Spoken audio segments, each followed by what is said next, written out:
ओम श्री गणपति नमः। गणेश की श्री गणेश की वंदना कर दिन के स्वामी चंद्रदेव, सोमनाथ तथा भोलेनाथ की आराधना कर, इष्ट देव का ध्यान कर, गुरुजनों को नमन कर अभिनंदन करते हैं आपका वरुण एस्ट्रो द्वारा प्रस्तुत आज के लघु पंचांग में। यह नित्य के भांति 5 भागों में प्रस्तुत हुआ करता है और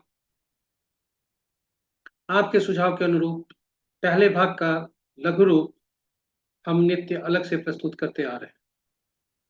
आज से अंक शास्त्र में आज का जो जन्म तिथि है उसके अनुसार जन्म दिनांक दिन है, यानी तारीख। इसमें केवल तारीख की बात हो रही है, माह और वर्ष की नहीं। उसके अनुसार व्यक्ति के बारे में कुछ विशेष प्रस्तुति। जिनका भी किसी व्यक्ति का जन्म आज ही की तिथि में हो, उनके लिए अलग से विशेष प्रस्तुति, छोटी प्रस्तुति हिंदी और अंग्रेजी में साथ साथ। तो चलिए, पंचांग में चलने के पहले, अपनी प्रस्तुति में आगे बढ़ने के पहले हम अपने गुरुजनों को नमन करते हैं। गुरु ब्रह्मा गुरु विष्णु गुरु देवो महेश्वरा, गुरु साक्षात परम ब्रह्म तस्मै श्री गुरवे नमः। अपने गुरु के आशीष के बिना यह जो डिस्प्ले हो रहा है उसके उस सभी विषयों पर मैं शिक्षा ग्रहण करने में हमें सफल नहीं असंभव होता। उनका आशीष, उनका अथक प्रयास और उनका सार्थक सार्थक सहयोग हमें इन विषयों पर शिक्षा हासिल करने में सहायक हुई। और उनके ही सहयोग और आशीष से मैं वैदिक एस्ट्रोलॉजी में पीएचडी कर पाया, और जिसके कारण, उनके आशीष के कारण ही हम इन जो विषय हमारे पास डिस्प्ले हो रहे हैं वह उन विषयों पर हम कंसल्टेशन साथ साथ शिक्षा भी देते हैं। साथ ही साथ गुरुजनों का आशीष आज भी प्राप्त है, जिसके फलस्वरूप हम फेस रीडिंग में भी शिक्षा ग्रहण कर रहे हैं। गुरुजनों के आशीष के बदौलत ही अंतरराष्ट्रीय ज्योतिष संगठन का आजीवन सदस्यता हमें प्राप्त हुई।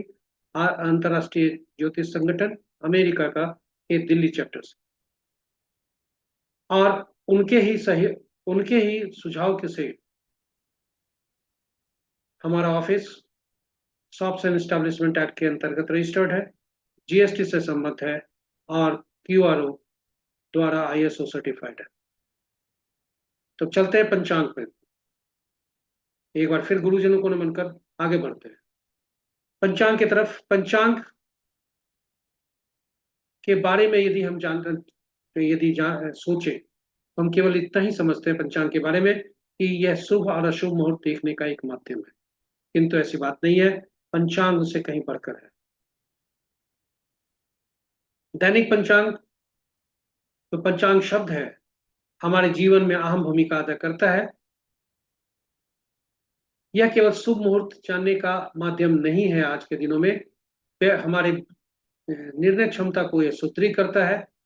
पंचांग प्रकृति और ब्रह्मांड की ऊर्जा के साथ संतुलन स्थापित करने में सहायक होता है, जिसके फलस्वरूप हमारे जीवन में शांति, समृद्धि और सकारात्मकता का संचार होता है। अतः पंचांग का अनुसरण करके हम अपने जीवन को अधिक सफल और समृद्ध बना सकते हैं।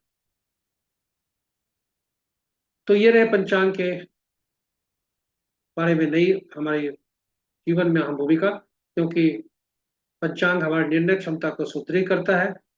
प्रकृति और ब्रह्मांड की ऊर्जा के साथ संतुलन स्थापित करने में यह सहायक होता है, और जिसके फलस्वरूप हम अपने जीवन में शांति, समृद्धि और सकारात्मकता का संचार होता है।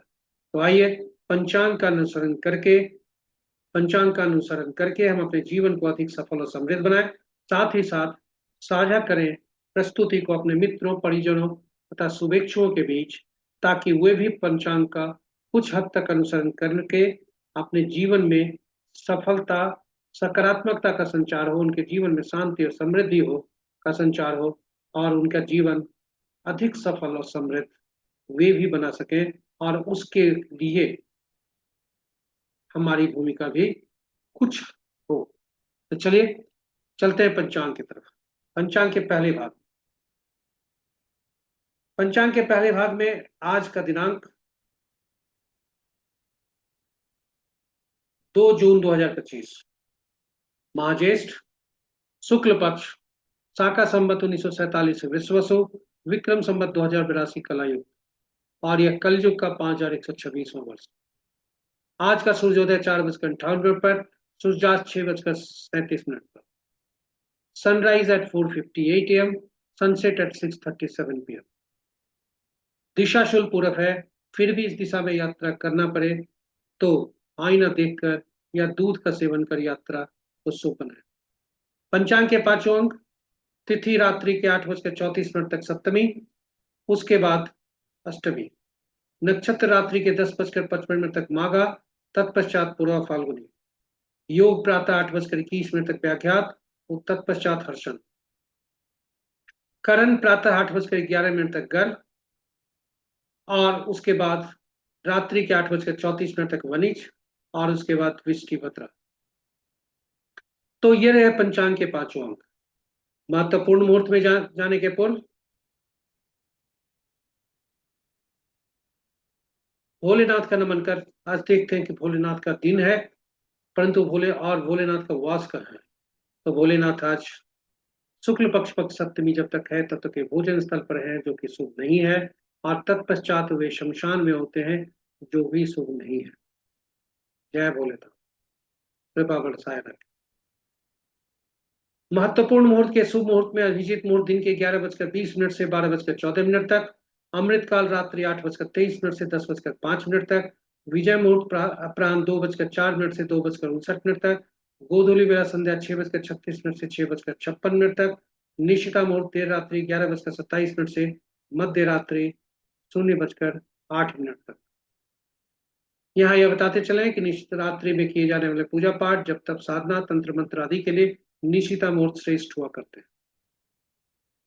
अशुभ मुहूर्त में राहु काल प्रातः 6:41 से प्रातः के ही 8:23 तक, गुलिक काल अपराह्न 1:30 से अपराह्न के ही 3:12 तक, यमगंड दिन के 10:05 से 11:48 तक, वर्ज मुहूर्त दिन के 10:16 से 11:57 तक, भद्रा रात्रि 8:34 से कल सुबह सूर्योदय तक, और उसके बाद भी गंडमूल प्रातः 4:58 से 10:55 तक। यहाँ ये बताते चले कि गंडमूल में नक्षत्र में जन्मे जातक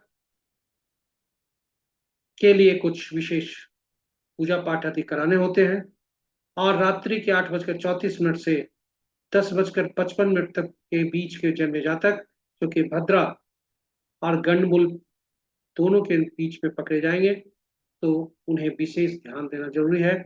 उनसे पूजा पाठ के संबंध में या उन पर जो ग्रह आदि हैं उसके संबंध में अध्ययन करा लेना चाहिए। तो आज का भद्रावास मृत्युलोक में है, जो कि अशुभ है। ग्रहों के आगे ये रहे हमारे महत्वपूर्ण शुभ और अशुभ मुहूर्त। ग्रहों के आकाशीय स्थिति को देखते हैं, जो कि स्थानीय समय पटना के 5 बजे प्रातः का है। सूर्य देव पूर्वत की राशि में वृषभ में भ्रमण कर रहे हैं, चंद्रदेव सिंह राशि में आ चुके हैं, जो सूर्य की राशि है, और शेष ग्रह अपने पूर्ववत राशियों में। बुध देव अभी भी अस्त चल रहा है। तो इस प्रकार मित्र राशि में 4 ग्रह, शत्रु राशि में 2 ग्रह, सम राशि में 3 ग्रह, और स्व राशि में जो चंद्रदेव थे वे निकल चुके हैं, इसलिए कोई राशि नहीं है। सबसे ज्यादा ग्रह शुक्र की राशि में 2, उसके बाद सूर्य की राशि में, और तत्पश्चात सभी ग्रहों की राशियों में से सभी ग्रहों की राशियों में एक एक ग्रह। किसी भी राशि ग्रह का आपस में राशि परिवर्तन नहीं है।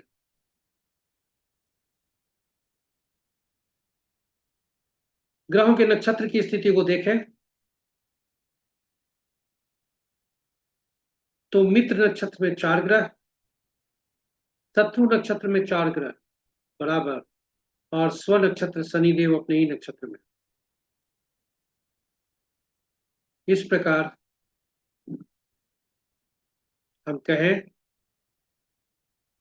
कि नक्षत्र में परिवर्तन भी कोई नहीं है। केतु देव तथा चंद्रदेव के नक्षत्र में 2-2 ग्रह हैं, और शेष ग्रहों के नक्षत्र में शुक्र और राहु को छोड़कर एक एक ग्रह है। सूर्य और शुक्र और राहु के नक्षत्र में कोई भी ग्रह नहीं है, क्योंकि वे स्वतंत्र ग्रह हैं। उनके नक्षत्र में कोई भी ग्रह नहीं है। तो ये रहे हमारे पंचांग के पहले भाग की प्रस्तुति। हम आपको जून मास में जो ग्रहों की गोचरीय स्थिति है वह आपके समक्ष लेकर आ रहे हैं।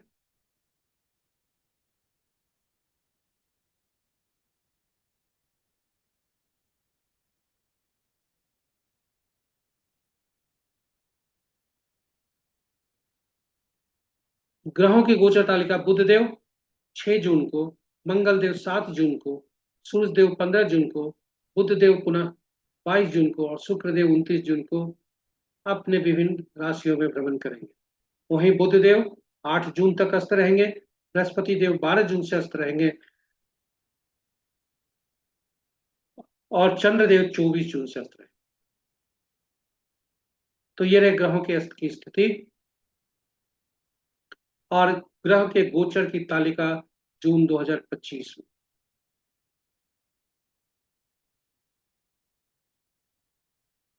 तो अब हम आपको ले चलते हैं अपने दैनिक पंचांग के दूसरे भाग की प्रस्तुति, जो चंद्रमा जिस नक्षत्र में है जन्म कुंडली के। अभी तक की प्रस्तुति केवल ग्रहों के गोचर या नक्षत्रों के प्रभाव पर रहा। अब हम विशेष प्रभाव पर चलते हैं, जो चंद्रमा जिस नक्षत्र में होते हैं जन्म कुंडली में, उस नक्षत्र समूह के स्वामी के अनुसार आज का दिन कैसा फल होगा। चलिए हम उसी को देखते हैं।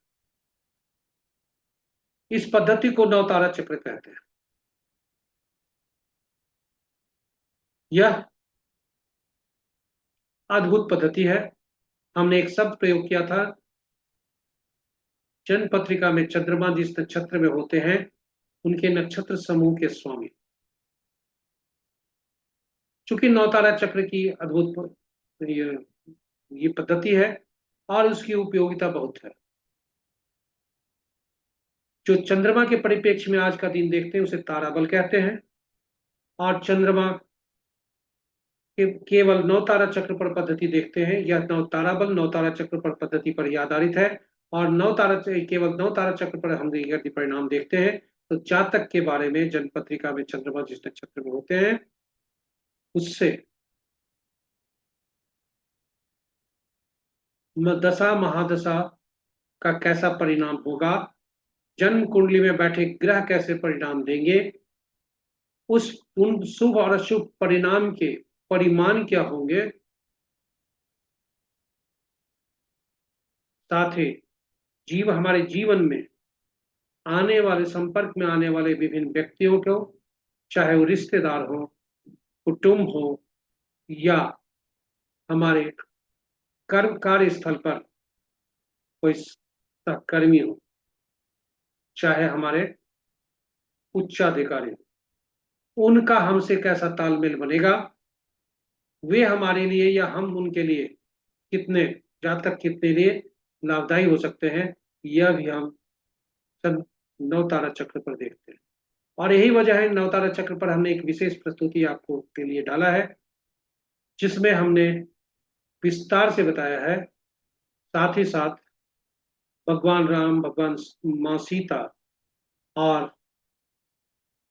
पवन पुत्र हनुमान की जन्म कुंडली डाली है और इनका विश्लेषण किया है भगवान राम के साथ संबंध में, आपस में भगवान राम का सीता के साथ, भगवान राम का हनुमान के साथ और हनुमान का राम के साथ, सीता का राम के साथ।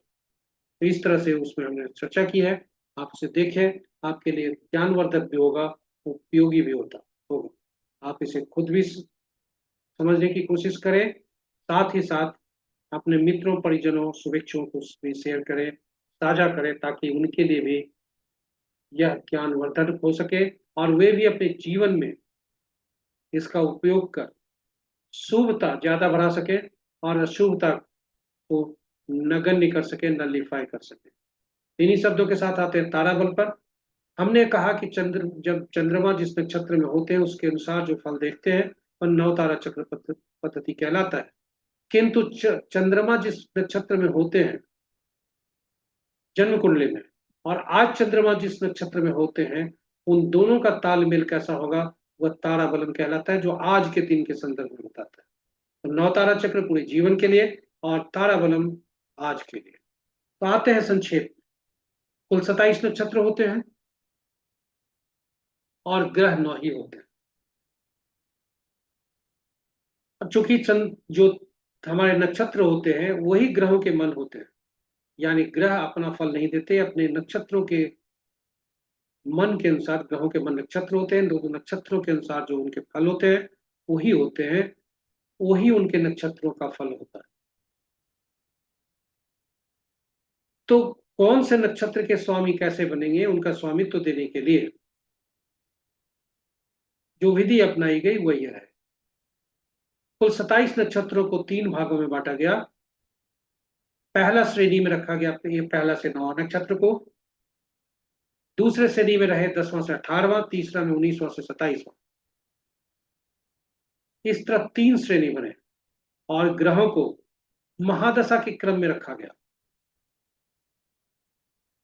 यानी केतु, शुक्र, सूर्य, चंद्रमा, मंगल, राहु, बृहस्पति, शनि और बुध, ये 9 ग्रह रहे हुए, जो कि ग्रहों के महादशा, जन्म कुंडली में जो महादशा होता है उन महादशा के अनुसार इनको क्रम में रखा गया। अब पहला ग्रह केतु बने, दूसरा ग्रह शुक्र बना, तीसरा सूर्य, चौथा चंद्र, पांचवा मंगल, छठा राहु, सातवां बृहस्पति, आठवां शनि और नौवां बुध। इस प्रकार ग्रहों का स्वामित्व देने के लिए पहला ग्रह को, जो पहले नक्षत्र के पहले ग्रुप में जो नक्षत्र है, यानी हर श्रेणी में से पहला नक्षत्र जो हुआ उसका स्वामित्व केतु देव को दिया गया, पहले ग्रह को दिया गया। यानी केतु देव को ग्रहों नक्षत्रों का स्वामित्व मिला, पहला, 10वां और 19वां नक्षत्र। दूसरा ग्रह शुक्र बने तो उनको स्वामित्व मिला दूसरा, 11वां और 20वां नक्षत्र का, जो क्रमशः भरणी, पूर्वा फाल्गुनी और पूर्वाषाढ़ा बने। और इसी क्रम संख्या में सभी नक्षत्रों का स्वामित्व विभिन्न ग्रहों को दिया गया उनके क्रम के अनुसार। और अंत में 9, 18वां, 27वां नक्षत्र अश्लेषा, ज्येष्ठ और रेवती हुए, जिनका स्वामित्व 9वां ग्रह बुध को दिया गया। इस तरह से सभी ग्रहों को सभी नक्षत्रों से जोड़ दिया गया, यानी सभी नक्षत्र के स्वामित्व अलग अलग ग्रह बने। अब फल कैसे होता है, यह विशेष ध्यान देने योग्य बात है, थोड़ा ध्यान देंगे।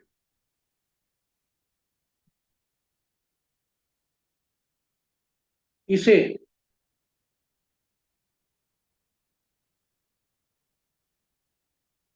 जो जन्म पत्रिका में चंद्रमा जिस नक्षत्र में होते हैं, नक्षत्र समूह होते हैं, उनके उनके जो ग्रह बनते हैं वहां से गणना आरंभ होती है और वह पहला ग्रह बनता है। याद रखें, जन्म कुंडली में चंद्रमा जिस नक्षत्र में होते हैं उनके नक्षत्र समूह का जो ग्रह बनता है वहीं से महादशा भी आरंभ होती है उनकी, और पिछले जन्म में मृत्यु भी उसी दशा में, महादशा में हुआ होता है। इसलिए महादशा कुंडली जब अध्ययन करेंगे तो शेष महादशा उसमें अंकित होता है। तो जन्म कुंडली में चंद्रमा जिस नक्षत्र में हुए उनके नक्षत्र स्वामी के समूह के नक्षत्र समूह के स्वामी जो बने ग्रह, वहां से गणना आरंभ होती है।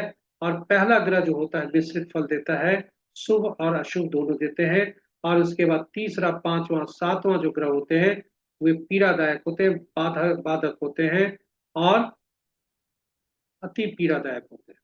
और उनकी पीड़ा की जो मानकता है, जो उनका परिमाण है, वह जैसे जैसे बढ़ता जाता है वह तीसरा, पांचवा, सातवां में क्रमशः बढ़ते जाता है।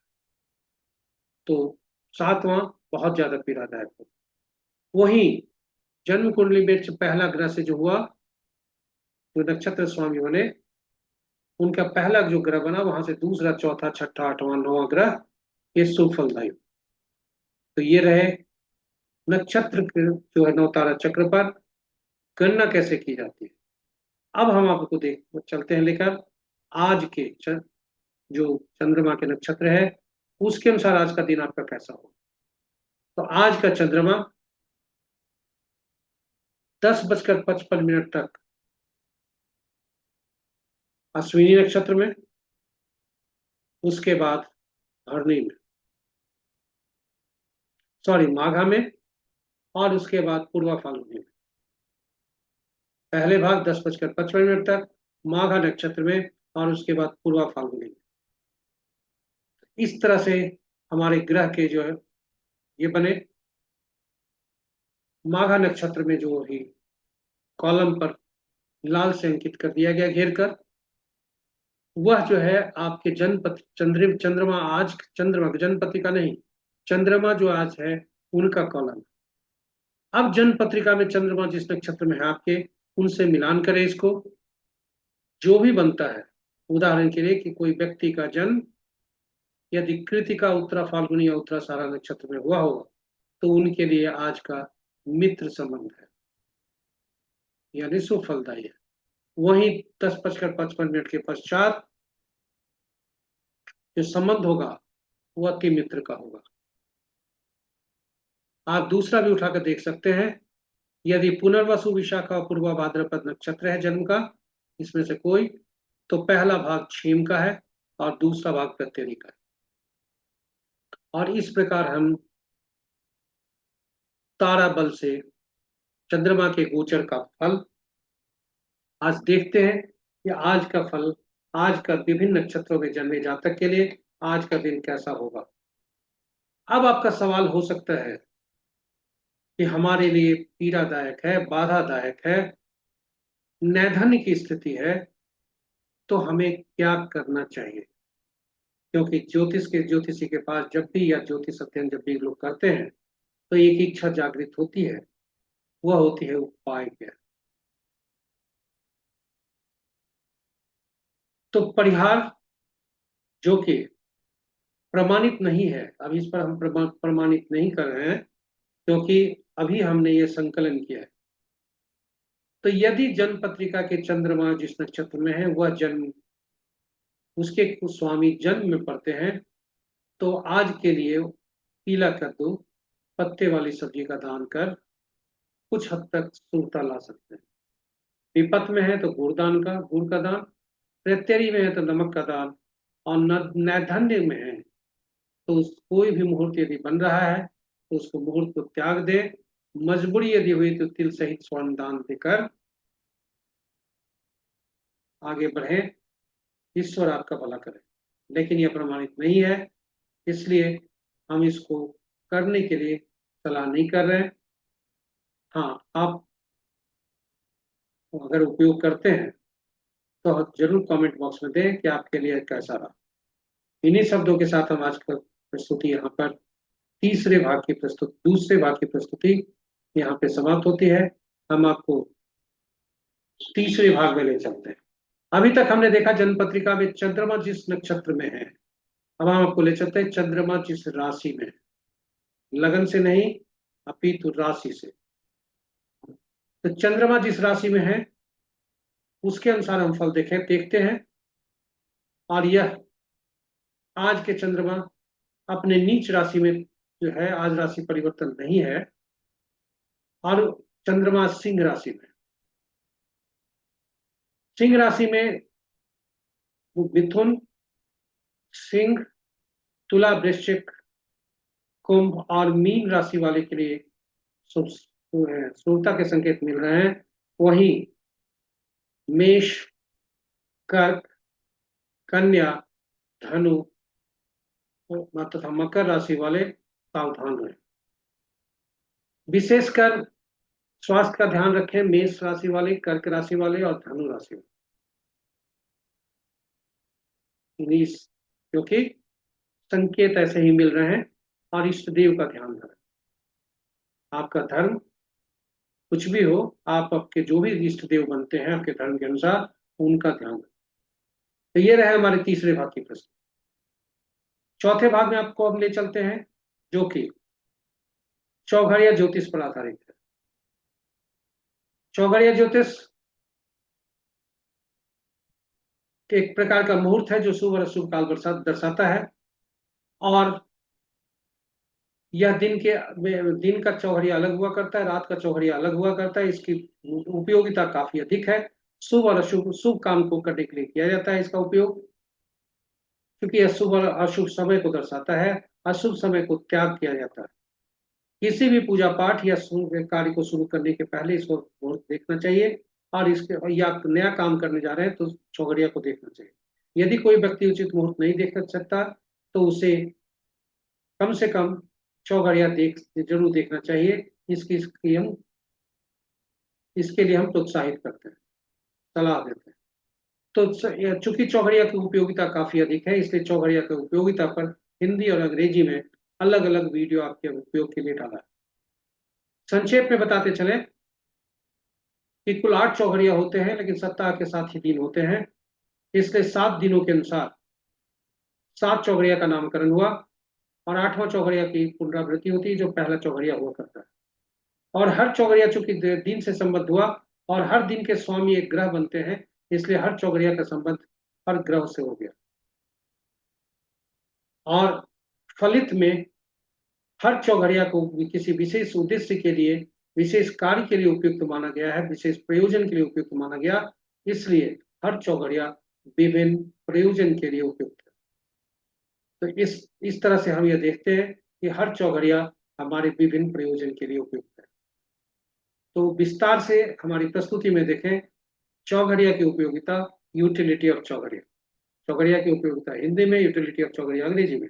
आज का चौघड़िया देखें तो आज का चौघड़िया देखते समय यह ध्यान रहे, हम भूल गए कहना कि जब भी चौघड़िया को देखें तो दिन का चौघड़िया राहु काल, वार वेला या काल वेला से ग्रसित हो सकता है, रात्रि का चौघड़िया काल रात्रि से ग्रसित हो सकता है। इसका त्याग करना चाहिए, नहीं तो अशुभता ज्यादा, शुभता का तो नामो निशान नहीं होता। आज का चौघड़िया देखें तो दिन सोमवार है। आज चंद्रमा के चौघड़िया से आज दिन आरंभ होता है, अमृत चौघड़िया जिसको कहते हैं, और यह सभी कार्यों के लिए उपयुक्त। आज का चौघड़िया जो काल चौघड़िया है, जो शनि देव से संबंध है, राहु काल से ग्रसित है। और लाभ चौघड़िया जो अपराह्न 3:12 से 4:55 तक होता है, जो विद्या अर्जन से संबंधित है, वह वार वेला से ग्रसित है। रात्रि का चौघड़िया पुनः लाभ चौघड़िया 10:30 से 11:48 रात्रि तक है, काल रात्रि से ग्रसित है। उस इन तीनों चौघड़िया को त्याग देना चाहिए, और शेष चौघड़िया का उपयोग विभिन्न प्रयोजन के लिए करना चाहिए। तो हमारी प्रस्तुति को देखें, इसे भी देखें, और साझा करें अपने मित्रों, परिजनों तथा स्वजनों के बीच में। इसके बाद हम अंतिम चौथी प्रस्तुति के बाद अंतिम प्रस्तुति पर आते हैं। यह है अंक ज्योतिष के अनुसार आज कैसा दिन रहने की संभावना है। अंक ज्योतिष पर हम अपने पिछले विभिन्न प्रस्तुतियों में यह बताते आ रहे हैं कि अंक ज्योतिष एकल अंक पर काम करता है। वह अंक 1 से 9 हुआ करते हैं, और हर 1 से 9 अंक के स्वामी एक ग्रह होते हैं। हर अंक का जो ऊर्जा होती है, एक विशेष तत्व से ऊर्जा होती है। 1 से 9 अंक तक का प्रयोग किया जाता है, और 5 का अंक मध्यम अंक होता है। शून्य अंक को इग्नोर किया जाता है, गणना में नहीं ली जाती, क्योंकि वह अनिश्चितता को दर्शाता है, इंफिनिटी को दर्शाता है। और जन्म पत्रिका में एक अगर अगर हमारे जन्म अंक में 1 से ज्यादा अंक का प्रयोग हुआ, तो उसमें प्रयुक्त हुए सभी अंकों को जोड़कर एकल अंक में परिवर्तित किया जाता है। यदि कोई शब्द हमें मिले तो शब्दों को भी अंक में परिवर्तित किया जाता है, उन शब्दों में प्रयुक्त हुए अक्षरों के अंकीय मूल्य से, और तत्पश्चात प्राप्त अंक को जोड़कर एकल अंक में परिवर्तित कर उसका उपयोग किया जाता है। पूरा जो अंक शास्त्र होता है वह अंकों के इर्द गिर्द घूमता है, और वह भी जन्म तिथि पर। जन्म तिथि जो होता है, वो या जन्म दिनांक जो होता है, वह तिथि यानी 2 अंकों की तिथि, 2 अंकों का माह और 4 अंकों का वर्ष होता है। आज की तिथि यदि देखें तो तिथि का योग जब हम 2 अंकों का करते हैं तो मूलांक कहलाता है, ड्राइवर कहलाता है। तिथि माह और वर्ष को जो जोड़ते हैं वह भाग्यांक कहलाता है। मूलांक और भाग्यांक या ड्राइवर और कंडक्टर में आपस में तालमेल जरूरी है, तभी जीवन की नैया, जीवन का बस ठीक ढंग से चल पाता है। जहां भी इसमें कुछ तालमेल की कमी हुई तो हम विभिन्न जो नाम अंक है, मोबाइल अंक है, आदि आदि अंक की ऊर्जा जो हमें मिल रही है, उसको ऐसे ऊर्जा को हम सेलेक्ट करते हैं, चुनते हैं, जो इन अंकों के बीच में अच्छा तालमेल बैठा सके। साथ ही साथ यदि मूलांक और भाग्यांक में बहुत अच्छे संबंध है तो हमें सावधान रहना चाहिए, कोई ऐसा अंक प्रयोग में न ले आवे जिससे हमारा मूलांक और भाग्यांक में जो बैलेंस स्थिति है वो इम्बैलेंस हो जाए। तो इम्बैलेंस स्थिति को बैलेंस करना ही अंक ज्योतिष का कमाल है। और इसीलिए अंक ज्योतिष सीखना बहुत आसान है, उपयोग में लाना बहुत आसान है। नब के नंबरों को बैलेंस करना बहुत आसान है, केवल थोड़ी सी चाह की जरूरत। तो आज के परिप्रेक्ष्य में देखें, आज का दिन को जोड़ते हैं तो गुणांक 2 बनता है, भाग्यांक 8 बनता है। 2 और 8 का संबंध शत्रुता का होता है। और आज का 8 का संबंध हम देखें विभिन्न अंकों के साथ कैसा है। जो जिस जातक का जन्म 1/10/1928 को हुआ है, एक मूलांक है, सूर्यदेव जिनके स्वामी है, दिन अच्छा नहीं है, 1/8 का संबंध शत्रुता का, स्ट्रगल लाइफ रहेगा। आज का दिन स्ट्रेस से भरा होगा। 2/11/2029 को जिनका जन्म, 2 मूलांक बनता है, 2 और 8 का संबंध अति शत्रुता का, 1 स्टार मिल रहे हैं। हेल्थ इशू आज आ सकते हैं, हेल्थ स्वास्थ्य पर ध्यान देने की सलाह दी जाती है, क्योंकि सफलता का दर 0% है। 3/12/2130 को जन्मे जातक, 3 मूलांक होता है, बृहस्पति देव इनके स्वामी होते हैं। सावधानी जरूरी है, 3 और 8 का संबंध शत्रुता का है, अति शत्रुता का है, 2 स्टार मिल रहे हैं। 40 से 50% सफलता का दर होने की संभावना है। और ये अच्छे लॉयर, सेल्समैन हो सकते हैं, मार्केटिंग में अच्छे हो सकते हैं, बीमा से अगर काम करें भी उससे संबंध, तो अच्छे इनके फल हो सकते हैं। सफलता का दर बढ़ सकता है आगे यदि वे इस चीज से संबंध रख रहे हैं। 4/13/2231 को जो जन्म हुआ, जिनका मूल 4 मूलांक होता है, राहु देव जिनके स्वामी होते हैं। दोनों 4 और 8 आपस में अति शत्रु, 1 स्टार मिल रहा है, 10 से 40% सफलता का दर होने की संभावना है। स्ट्रगल होंगे, लीगल मैटर में सफलता मिल सकती है। आर्मी से अगर संबंध रख रहे हैं तो अच्छा है, पुलिस, सेल्स, मार्केटिंग, वित्त से संबंध हो तो इनके दिन आज संकेत अच्छे होने की संभावना है। 5 मूलांक वाले, 5/14/23 जिनका जन्म तिथि है, ये मध्यम अंक है, बैलेंस अंक है, मरकरी बुद्ध देव इनके स्वामी होते हैं। दिन सामान्य होने की संभावना है, 5/8 का संबंध तटस्थता का है, 3 स्टार मिल रहे हैं। 80 से 90% सफलता का दर होने की संभावना है। यदि प्रॉपर्टी से संबंधित कार्य में लिप्त होते हैं आज, तो इनका सफलता का दर बढ़ सकता है। 6 मूलांक वाले, 6/15/24 जिनका जन्म तिथि है, शुक्रदेव जिनके तो स्वामी होते हैं। आपस का संबंध 6 और 8 का तटस्थता का, 3 मूलांक है, 80% सफलता का दर है। कानून के से संबंध यदि है इनका, तो सफलता का दर बढ़ सकता है। 7 मूलांक वाले, 7/16/25 जिनका जन्म तिथि है, केतु देव जिनके स्वामी है, दिन सामान्य होने की संभावना है। तटस्थ आपस में संबंध है, 1.5 स्टार जो है, 60% सफलता का दर है। और ऑकल्ट विद्या में वित्त, बैंकिंग आदि से संबंध इनका है जातक का, तो सफलता का दर बढ़ सकता है। 8 मूलांक वाले, 8/17/26 जिनकी जन्म तिथि है, शनि देव जिनके स्वामी होते हैं। दिन आज अच्छा नहीं है, क्योंकि 8 और 8 का संबंध शत्रुता का होता है, 1 स्टार मिल रहे हैं। 10% मात्र सफलता का दर है, स्ट्रगल होने की संभावना है ज्यादा। कानून से संबंध यदि है जातक का, तो थोड़ी सफलता मिल सकती है। 9/18/27 जिनका जन्म तिथि है, 9 मूलांक होता है, मंगल देव जिनके स्वामी होते हैं। और दिन शत्रुता का है, 1.5 स्टार मिल रहे हैं, 30% सफलता का दर है। आर्मी, पुलिस और लॉ के लिए विविध दिन का दिन कुछ अच्छा हो सकता है। इन शब्दों के साथ प्रस्तुति यहीं पे समाप्त होती है। आप हमसे बने रहे। हाँ, आज अगर आपका जन्म इस माह में हुआ है, किसी भी माह का आज जन्म हुआ है, तो इस पर एक अलग प्रस्तुति हम पोस्ट करने जा रहे हैं, जरूर देखें आप। तो चलते हैं हम प्रस्तुति समाप्ति की ओर। आप हमसे हमारे साथ बने रहे। आपका कोटि कोटि धन्यवाद। एक बार फिर बता दें, डेटा जो प्रयुक्त हुए वही ऋक पंचांग से लिए गए, यूट्यूब से प्रस्तुति की गई, और छवि जो है गूगल से ली गई। यदि आप पहली बार इस प्रस्तुति को देख रहे हैं, तो आप हमारी प्रस्तुति को साझ ये सब्सक्राइब करें हमारे चैनल को, साथ ही साथ नोटिफिकेशन बटन को दबाना है। हम अपने पुराने ग्राहकों और नए ग्राहकों, पुराने दर्शकों और नए दर्शकों से अनुरोध करते हैं कि साझा करें अपने प्रस्तुतियों को, इस प्रस्तुति को सभी शुभचिंतकों, मित्रों, परिजनों तथा शुभेच्छुओं के बीच में, ताकि उनके जीवन में भी शुभता आ सके, अशुभता की नगण्यता हो, वे भी जीवन में सफल और समृद्ध हो सके। इन्हीं शब्दों के साथ आज की प्रस्तुति यही समाप्त करते हैं। आज का दिन सोमवार है, चंद्रमा का दिन है। मन में शांति बना रहे। भोलेनाथ की असीम कृपा आप पर बनी रहे। इन्हीं शब्दों के साथ हम आज आपसे विदा लेते हैं। धन्यवाद।